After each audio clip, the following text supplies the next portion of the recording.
Today, I'm backtesting a trading strategy using the Parabolic SAR. I took the main strategy from this video by DataTrader and I tweaked it slightly before testing it on thousands of trades over 5 years of data to see how it performed in the past. First, let's go over the strategy rules. I'm testing this on the 15-minute time frame on the S&P 500. The Parabolic SAR indicator is shown with these little white dots here. If you've never added it before, you can head over to indicators and just search for Parabolic SAR, and it's that indicator there. The way this works is that the indicator draws little dots on either side of the candles.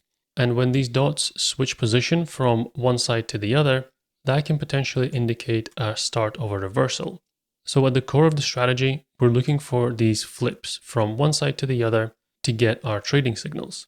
You'll also notice I have a moving average at the bottom. This is a 200 period EMA. I tested with and without the EMA, but I found that having this as a trend filter made a huge difference to the results. So I'm keeping it as a second indicator to act as a trend filter. What I'm looking for in the trade signals is, first of all, price is above the 200 EMA. So all of these are acceptable. And then I wait for these white dots, the Parabolic SAR, to flip from being above the candles to being below the candles. That's going to give me my long signal. Here, the dots flip from being above to being below. So this is my signal candle. I'll place a trade at the start of the next candle on the open, and the stop loss is then placed at the previous SAR dot. So I'm just going to slide this up to here. The take profit is then 1.5 times the risk. And in this case, you can see the trade went on to be a loser. But that's okay. Shortly after, there was another signal. So let me just zoom in a little bit here. The dots switched back over and they were above the price until eventually here they flipped back to be underneath. And this signaled another reversal. So I place a trade at the next candle's open.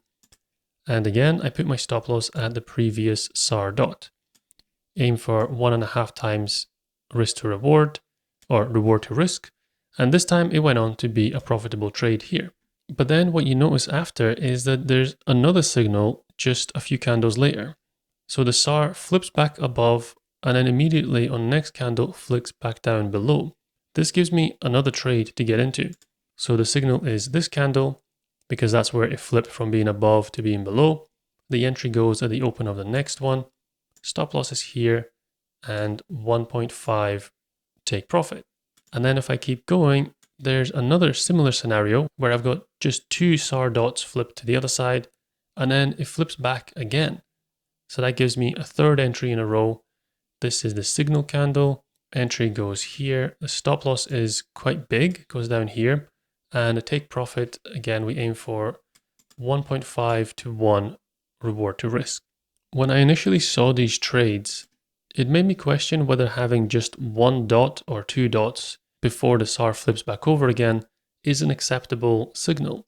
So I added another condition to my backtest where I checked that before the SAR flipped over, how many dots did it have on the other side? Like over here, there's multiple dots before the flip, but here there's only 1.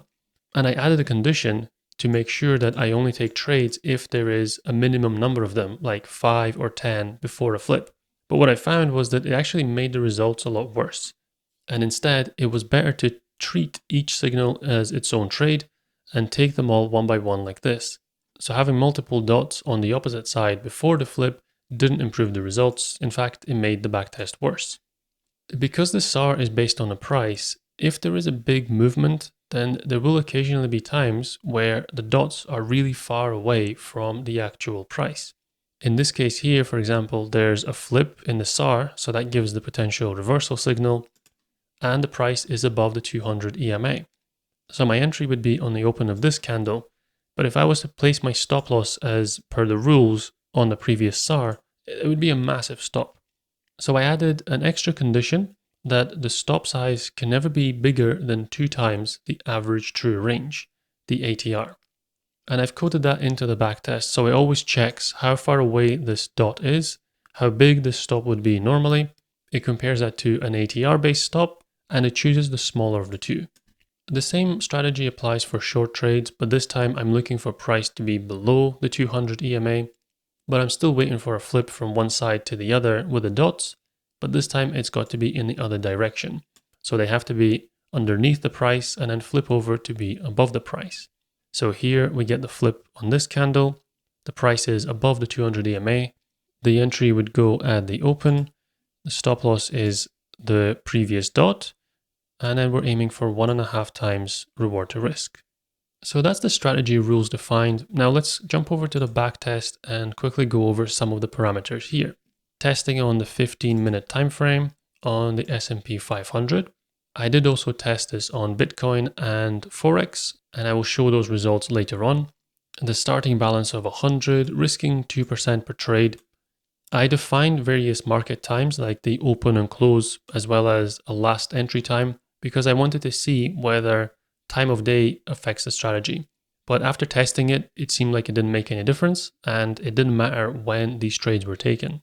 So in the result of this backtest, I'm not restricting it to any particular time.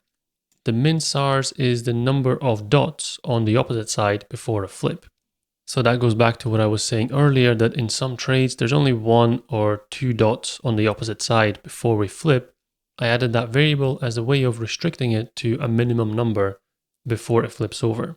But because I found that it just hurt the results, I've left it as 0. Exit end of day is false. The trades can be taken at any time.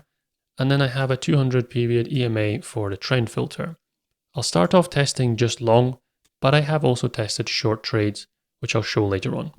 After that, I load in my data from a CSV file, and then I move on to calculating the various inputs. The SAR variables all come from the Pandas TA library, which speeds up the calculation of all these indicators. So I've got the long and the short dots for the SAR. This section here counts up the number of consecutive dots. This is my slow EMA, then the ATR for the ATR-based stop loss. And after that, I move into the section where I generate the signals. This is just where I define all of those conditions that I talked about, with price being above the EMA for long, and the SAR flipping from being above the price to being below the price for long entries. The rest of the code is just all of my backtest, so we'll skip ahead to the actual results. And this is the result of the S&P 500, with a starting balance of 100 in 2020, after 5 years grew to 700. So it did seem to produce a decent return, although it is kind of jaggy with sections of drawdown, as well as some inconsistent years where there wasn't really a lot happening at all. If I go down to the metrics, we've got a return of 45-ish% annually, but a drawdown of 55%. There are quite a lot of trades in this sample, so 2,253. So it's a decent enough sample of trades, a win rate of 42%, and the average risk to reward of 1.5. I then grouped the results by year, and this bar chart down here shows the strategy's performance within each of those years. So the first year, as you could see from the equity curve, was pretty poor. It made a small loss. And then after that, it did make a return every year, but quite inconsistently.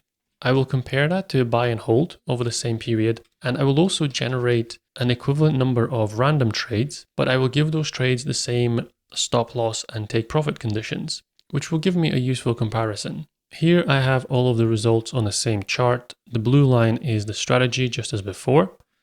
The red line is buy and hold, and then the pink line is a random entry strategy. So if I scroll down a little bit, I generated almost the same number of trades with random as I did with the strategy itself. I used an ATR-based stop loss and 1.5 times risk to reward, but it didn't perform very well at all. So when compared to just random entries as well as buy and hold, it does seem to perform significantly better. Retesting it on short-only trades gives a very different picture. Although it did seem to perform reasonably well for the first 3 years, after that it just completely fell apart. And this actually coincides with the bull market in the S&P 500, so it seemed that trading against that just didn't work at all. So while the system seems to work in long direction, the short trades over that time period don't seem to be very profitable. And this is the result of testing long trades on Bitcoin, and here the strategy is in blue, buy and hold is in brown. So even though the strategy did produce a return, it was nothing compared to just holding on to Bitcoin. But then Bitcoin is super volatile and it's been pretty crazy over the last few years, so it's a difficult comparison to draw. I then tested it on Forex as well, on pound dollar, and Forex is actually what the original strategy in the video was based on. It has an initial growth, but then something happens and it just completely falls off. So the best results for this strategy seem to come from the S&P 500 on the 15-minute chart. Let me know what you think of this strategy, or if you've used the Parabolic SAR before. I'm not completely convinced by these results. I think there probably is some room for improvement and maybe some additional filters that would improve this section here, but I think it is an interesting strategy to develop.